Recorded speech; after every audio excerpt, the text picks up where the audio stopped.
अगर आप 100 ऐसे व्यक्तियों से मिलेंगे जिन्होंने सोलर सिस्टम अपने घर पे लगवाया हुआ है और आप फीडबैक लेना चाहेंगे कि जो सोलर सिस्टम आपने लगवाया है कि क्या आप सोलर सिस्टम की परफॉर्मेंस से पूरी तरीके से संतुष्ट हैं, तो मेरा दावा है कि 70% लोग आपको बोलेंगे कि सोलर एक बिल्कुल बेकार चीज़ है, वाहियात चीज़ है, सोलर सिस्टम को नहीं लगवाना चाहिए।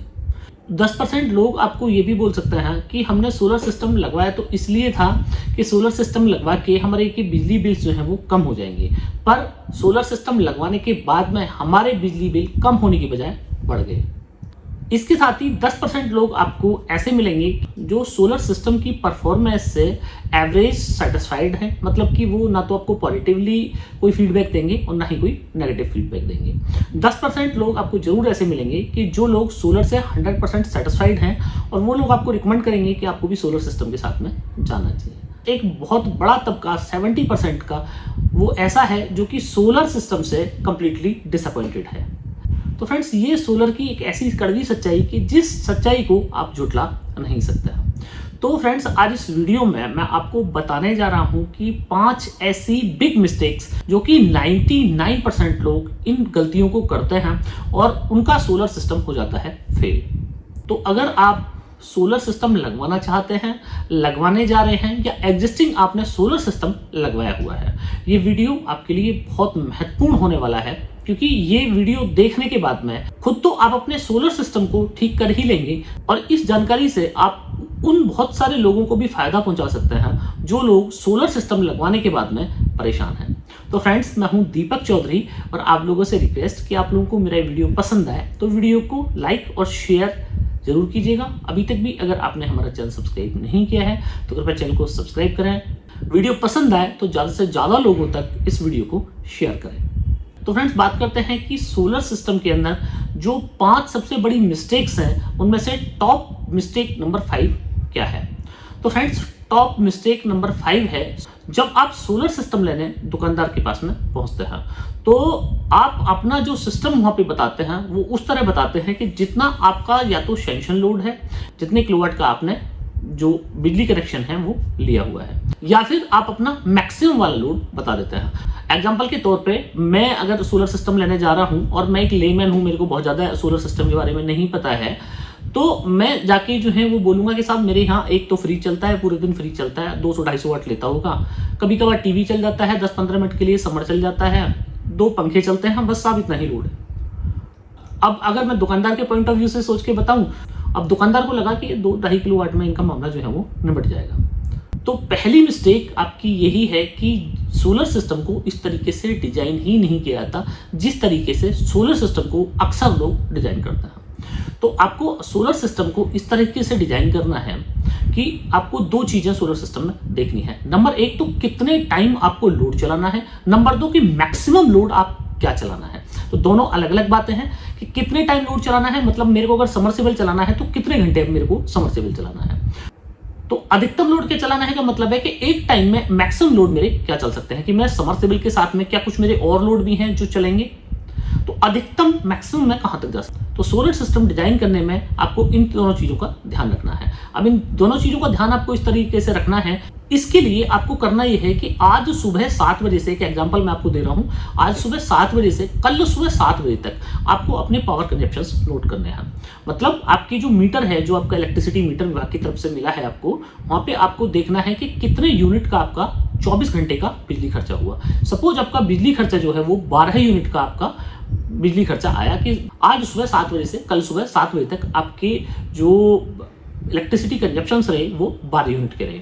अब आपको जो पैनल लेना है वो पैनल को भी आपको टेक्नोलॉजी वाइज जज करना है। तो पैनल में क्या है कि आपको 3 तरह के पैनल मार्केट में मिल जाएंगे आज की डेट में, पॉली, मोनो में आपको मोनो पर्क मिल जाएगा, हाफ कट, और फिर बाइफेशियल मिल जाएगा। तो तीनों पैनल की ही जो जनरेशन पावर है वो डिफरेंट है।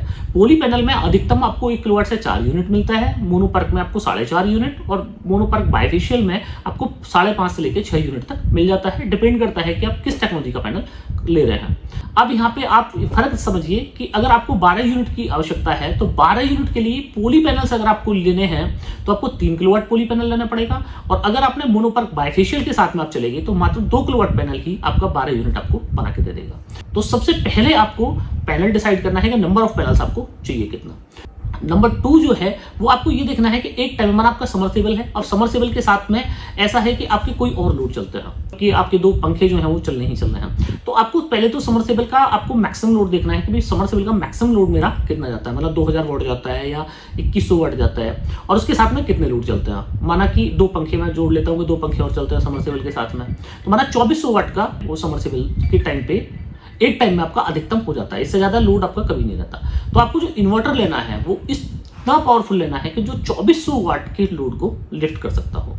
तो अगर आपने ये दोनों चीजें इसी कैलकुलेशन से ली, जिस कैलकुलेशन से मैंने आपको बताई, तो निश्चित आप मानिएगा कि आपका सोलर सिस्टम से आप डेफिनेटली सेटिस्फाइड हो जाएंगे। अब टॉप मिस्टेक नंबर 4 की अगर मैं बात करूं तो टॉप मिस्टेक नंबर 4 है कि बहुत सारे लोगों को, मेरे को समझ नहीं आता है कि कहां से लोगों को ये इनपुट्स मिल गए कि पोली पैनल्स जो हैं वो गर्म इलाकों के लिए बना है, और जो बाइफेशियल पैनल हैं या मोनो पैनल्स हैं वो ठंडे इलाकों के लिए बने हैं।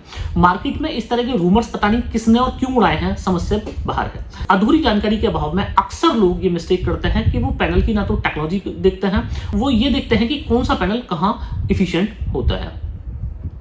बहुत सारे लोगों को ये लगता है कि धूप जितनी ज्यादा तेज होगी उतना मेरा पैनल जो है वो ज्यादा काम करेगा। तो ये सारे एक ऐसे मिथ्स हैं कि जिन मिथ्स की वजह से सोलर सिस्टम फेल हो जाता है। तो फ्रेंड्स, मैं आपको बताऊं कि पोली और मोनो 2 डिफरेंट टाइप की टेक्नोलॉजी हैं। दोनों ही टाइप की टेक्नोलॉजी में जो मेन सेल को बनाने के लिए वो सिलिकॉन का ही यूज किया जाता है, पर सिलिकॉन में पोली पैनल है उसमें मल्टी क्रिस्टलाइन सिलिकॉन का यूज किया जाता है, और मोनो पैनल्स में सिंगल सिलिकॉन का यूज किया जाता है। तो अगर मैं पैनल की टेम्परेचर वाइज बात करूं तो टेम्परेचर जितना तेजी से बढ़ेगा उतनी तेजी से पैनल का जो इफिशियंसी है वो कम होती चली जाएगी। अब ये पैनल का डिग्रेडेशन किस तरह होता है? पैनल का डिग्रेडेशन इस तरह होता है कि अगर 25 डिग्री टेम्परेचर से ऊपर अगर टेम्परेचर जाता है तो माना कि 27 डिग्री टेम्परेचर हो जाता है, और ये टेम्परेचर जो है ये एटमॉस्फेयर का टेम्परेचर नहीं है, हमारे वेदर का टेम्परेचर नहीं है, ये पैनल का टेम्परेचर है। तो अगर हमारे वेदर का टेम्परेचर अगर 25 डिग्री आप नोट कर रहे हैं तो अब मे बी पॉसिबल कि अगर पैनल का आप टेम्परेचर नोट करेंगे तो वो करीब 30 या 30 प्लस भी हो सकता है। तो 25 डिग्री से ऊपर जितने डिग्री भी ऊपर टेम्परेचर जाएगा 0.4% के हिसाब से पर डिग्री टेम्परेचर पे जो पैनल की जो प्रोडक्शन है वो कम हो जाएगा। तो एक बेसिक सा फार्मूला है। अब लोग अक्सर गलतियां ही करते हैं कि पोली पैनल्स जो हैं वो जितनी ज्यादा धूप होगी उतना ज्यादा काम करेगा, और मोनो जो है जितनी ज्यादा ठंड होगी उतना काम करेगा। ये बिल्कुल गलत इंफॉर्मेशन आपको कहीं से भी अगर मिली है तो बिल्कुल कंप्लीटली गलत इंफॉर्मेशन मिली है। पैनल्स दोनों ही पैनल पे टेम्परेचर का फर्क पड़ता है, और मोनो पैनल जो है वो ज्यादा स्टेबल हो जाता है अगर हम लोग बहुत हाई टेम्परेचर की बात करें तो जहां ऐसे इलाके हैं जहां टेम्परेचर्स बहुत हाई रहते हैं वहां पे मोनो पैनल जो है वो ज्यादा एफिशिएंट होता है as compare to poly panels. दूसरा, पैनल लगाने के बाद में लोगों को लगता है कि साहब उनके यहाँ तो अब बिजली जो है वो चलती रहेगी। तो अगर आप भी ऐसा ही सोचते हैं कि पैनल लगवाने के बाद में आपका घर का जो भी लोड चलेगा वो चलेगा, ऐसा नहीं है। पैनल्स का एक लिमिटेड प्रोडक्शन होता है, और पैनल का जो प्रोडक्शन है वो पूरे दिन का प्रोडक्शन काउंट किया जाता है। 1000 वाट पैनल लगवाने का मतलब ये नहीं है कि आपको सुबह से शाम तक 1000 वाट पैनल कंटिन्यू देता रहेगा। सुबह वो 0 वाट से शुरू होगा, 1 वाट से शुरू होगा उसका प्रोडक्शन। मे बी पॉसिबल कि किसी टाइम पे 1000 वाट पहुंच जाए, और अधिकतम टाइम की अगर हम लोग एवरेज की बात करें तो मे बी पॉसिबल कि आपका 1000 वाट का पैनल 400-500 वाट ही एवरेज में 8 घंटे या 10 घंटे आपको देता हो। तो ये है मिस्टेक नंबर 4 कि आपको आपकी वेदर कंडीशन और आपको अपनी जियोग्राफिक लोकेशन के हिसाब से एक राइट पैनल का चुनाव करना है। अब यहाँ पे आपको ये कंफ्यूज नहीं हो जाना है कि वो पैनल तो मुझे साहब इतना सस्ता मिल रहा है, माना पोली पैनल्स मेरे को 10 रुपए, माना पोली पैनल जो है वो आपको मिल रहा है 30 रुपए वाट में, और मोनोपर्क बाइफेशियल माना आपको मिल रहा है 40 रुपए वाट में। तो आप अगर ये कंफ्यूज हो गए हैं कि यार 30 रुपए वाट का 1 किलो वाट वहां पे मिल गया और यहाँ पे 1 किलो वाट मिल रहा है 40 का, तो एक्चुअली प्राइस में कोई फर्क नहीं है। टेक्नोलॉजी वाइज आप समझिए 1 किलो वाट वहां पे 4 यूनिट का प्रोडक्शन कर रहा है, और यहाँ पे 1 किलो वाट ही आपका 6 यूनिट का प्रोडक्शन कर रहा है। अब टॉप मिस्टेक नंबर 3 जो है वो ये है कि अक्सर आप राइट सिस्टम का चुनाव करने से चूक जाते हैं। मतलब कि 3 तरह की टेक्नोलॉजी अभी हम लोगों को सोलर सिस्टम में देखने को मिलती है। एक है ऑफ ग्रिड, एक है ऑन ग्रिड, और एक है हाइब्रिड। तो कई बार लोग जो है वो कंफ्यूज हो जाते हैं, या कई बार जो है वो उनको कुछ शॉर्ट बेनिफिट्स के चक्कर में वो सोलर सिस्टम के गलत सोलर सिस्टम के चक्कर में फंस जाते हैं। अब सपोज एक एग्जांपल मैं आपको दूं कि मना आपने कहीं से सुना कि सोलर सिस्टम पे सरकार जो है वो आपको 30% सब्सिडी दे रही है। तो आपने आप देखा ना ताप देखा, बोला कहां से कैसे कैसे मिल रही है।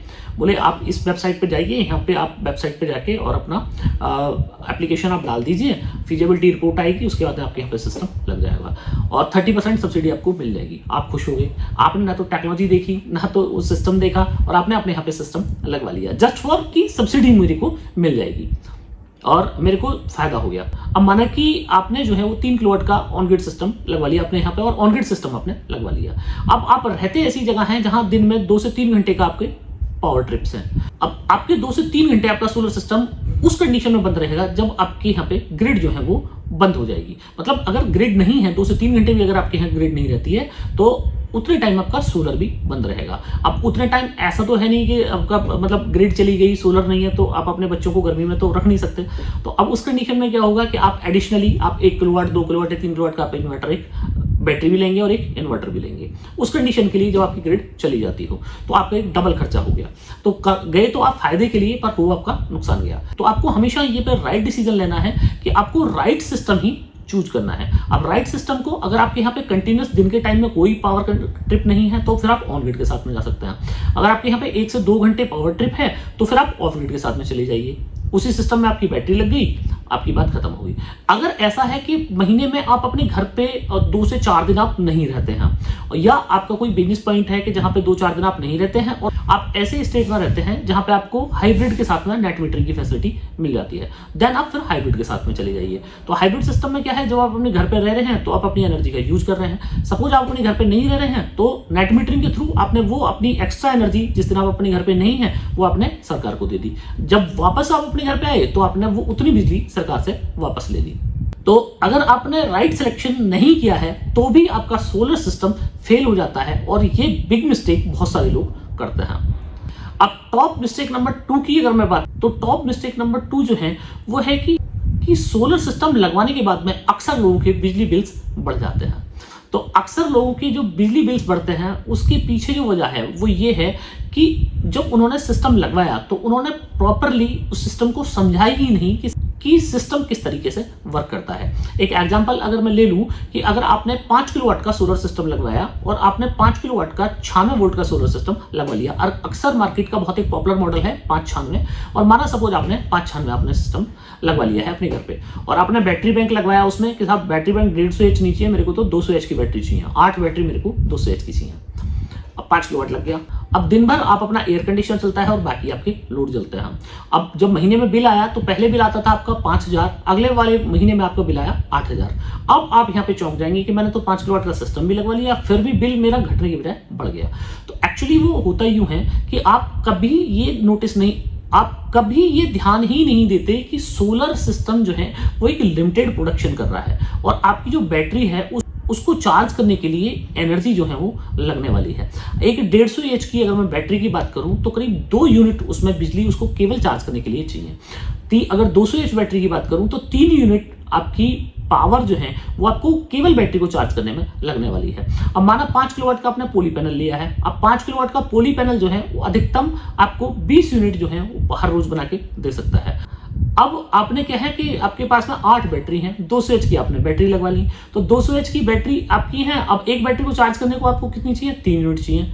तो आपको केवल बैटरी को चार्ज करने के लिए 24 यूनिट की जरूरत पड़ने वाली है और आपका जो आपके पास प्रोडक्शन का सोर्स है, जो एनर्जी लेने का सोर्स है वो है आपके पास लिमिटेड। मतलब वहां से आपको जो एनर्जी मिलने वाली है वो मात्र आपको एनर्जी मिलने वाली है 20 यूनिट। तो 4 यूनिट आपको और एक्स्ट्रा की जरूरत पड़ेगी, वो आप ग्रिड से लेंगे।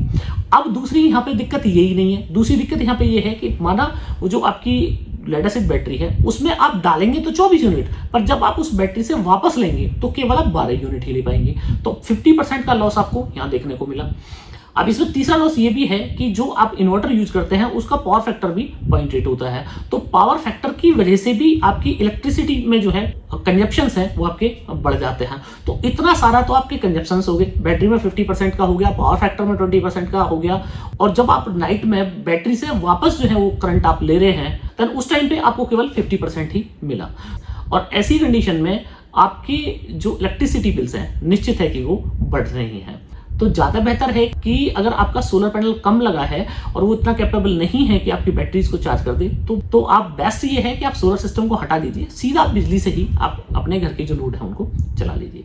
दूसरी कंडीशन यहाँ पे ये बन जाती है कि सपोज आपने 548 का सिस्टम लिया है, 548 मतलब 4 बैटरी आपने ली है, 150 एच की आपने बैटरी लगाई है, 5 किलोवाट का आपका सिस्टम लगा है। अब इस कंडीशन में सपोज आपकी एक बैटरी कोई खराब है, तो अब एक बैटरी का कोई सेपरेटर शॉर्ट हो गया, तो सेपरेटर जब बैटरी का शॉर्ट हो जाता है तो उस टाइम पे एक जो वो बैटरी है वो कंटिन्यू करंट को लेती रहती है। मतलब कि इन्वर्टर एक बैटरी को तब तक कंटिन्यूअस चार्ज करता रहता है जब तक एक बैटरी के पास में सर्टेन वोल्ट नहीं पहुंच जाते हैं। मतलब कि 14.5 वोल्ट एक बैटरी की, अगर मैं लेड एसिड की बात करूं तो 14.5 वोल्ट तक एक बैटरी को चार्ज होना चाहिए।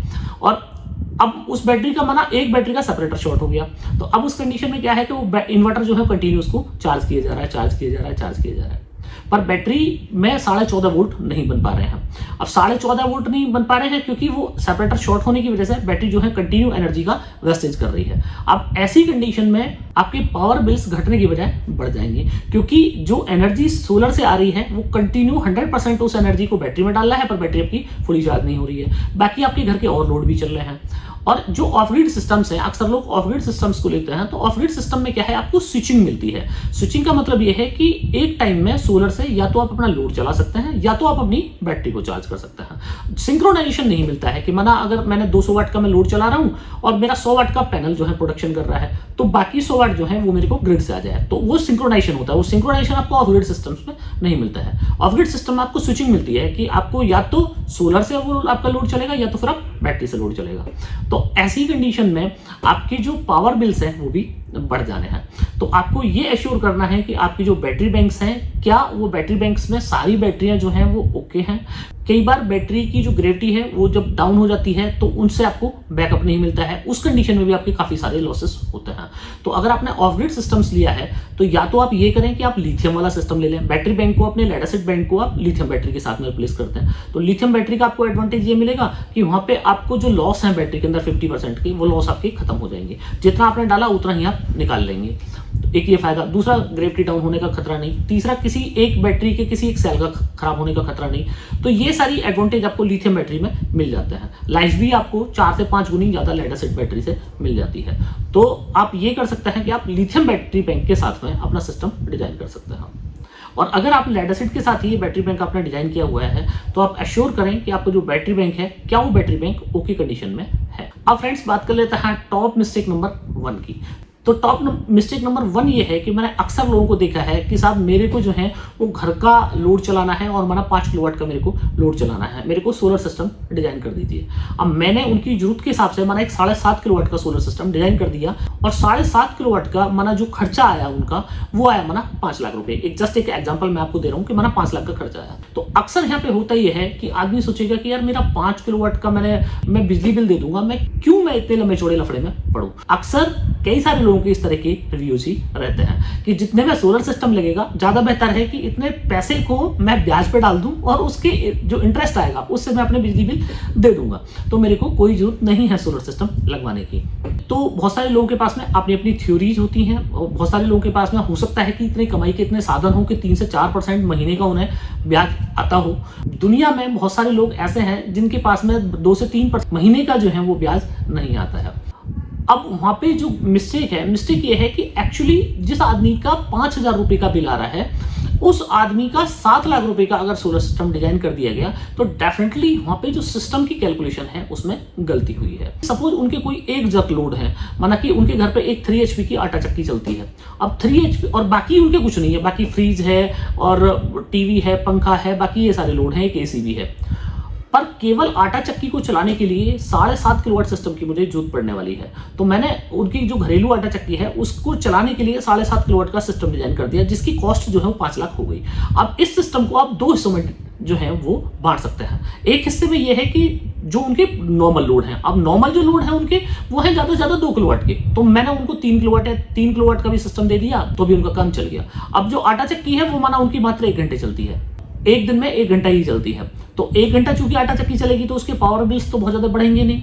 पर अगर सोलर उस चक्की को डिजाइन करने में हमने सिस्टम लगाया और ऑफ ग्रिड सिस्टम लगाया तो सिस्टम की कॉस्ट डेफिनेटली 7.5 kVA कम से कम उसमें सिस्टम लगने वाला है। तो यहाँ पे जो मिस्टेक है वो 2 तरह की डिफरेंट टाइप के लोड्स को एक तरीके से जब भी आप चलाने की कोशिश करेंगे तो आपका जो सिस्टम है उसकी कॉस्ट बहुत ज़्यादा बढ़ जाती है, जिसकी वजह से जो क्लाइंट है उसको प्रॉपर उसका आरओआई नहीं मिलता है, जिसकी वजह से वो आदमी सोलर सिस्टम से डिसअपॉइंट हो जाता है। तो करना यह है कि दोनों तरह के डिफरेंट टाइप के लोड को चलाने के लिए डिफरेंट टाइप के ही सिस्टम्स को उनके घर में इंस्टॉल किया जाए, जिससे उनकी जो कॉस्ट है वो तुरंत से बच जाएगी। तो फ्रेंड्स, अगर इन 5 गलतियों को ध्यान में रख के अगर आप अपने घर पे सोलर सिस्टम डिजाइन करते हैं तो मेरा ऐसा मानना है कि निश्चित ही आप ऐसे सोलर सिस्टम से 100% सेटिस्फाइड हो जाएंगे। अब बहुत सारी चीजें और छूट गई हैं जो कि बहुत सारा मैटर करती हैं कि अगर उन गलतियों को भी सुधार लिया जाए तो सोलर सिस्टम एक ऐसा बेहतरीन सिस्टम हो सकता है कि जिस सिस्टम से आप इंटरप्टेड फ्री एनर्जी का मजा ले सकते हैं। तो अगर आप चाहते हैं कि मैं इस टॉपिक पे और ज़्यादा ब्रीफली आपको एक्सप्लेन करूं और ज़्यादा डिटेल में मिस्टेक्स बताऊं तो कृपया कमेंट बॉक्स में आप जरूर लिखिएगा कि मैं इसका पार्ट नंबर 2 भी बनाऊं। तो फ्रेंड्स, मुझे पूरी उम्मीद है कि आप लोगों को मेरा वीडियो बहुत पसंद आया होगा। वीडियो अगर पसंद आया हो तो वीडियो को लाइक और शेयर जरूर कीजिएगा। अभी तक भी अगर आपने हमारा चैनल सब्सक्राइब नहीं किया है तो कृपया चैनल को सब्सक्राइब करें। आखिर तक ये वीडियो देखने के लिए आपको बार बार धन्यवाद। Thank you.